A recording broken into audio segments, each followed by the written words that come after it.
الماری کې دننه قرآن مجید پروتی او هغه الماری بندی نو چې الماری بندی نو که د پاسه پې څه کمپیوټر یا بل څه شی پروتی نو هغه خیر دی ځکه د هغې مثال داسې دی لکه دا چت دی د جومات د دې د پاسه دویم چت جوړ شي لاندې قرآن مجیدونه پکې پراته دي بې ادبي نه ده دا چت حایل دی د هغې په منځ کې نو که سړی دویم چت باندې مونځ کوي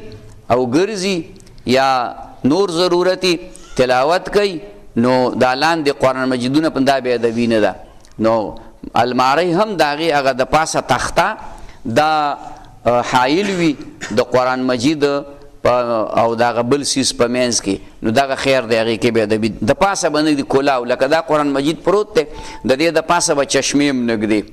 د دې د پاسه به د قرآن مجید نه علاوه بل کتاب د دین کتاب دی هم به نږدې د فقه کتاب به هم پې د پاسه نږدې صرف نحوي کتاب به هم پې د ترتیب به دا وي چې مثلا طالبانو سره مختلفو فنونو کتابونه نو د پاسه به قرآن مجیدي د هغې نه لاندې به حدیث شریف او د هغې نه لاندې د فقه کتابونه د هغې نه لاندې د اصول فقه کتابونه د هغې نه لاندې بیا صرف نحو وغیره دا کتابونه ترتیب قرآن مجید به د ټولو د پاسه ایښودلی کېږي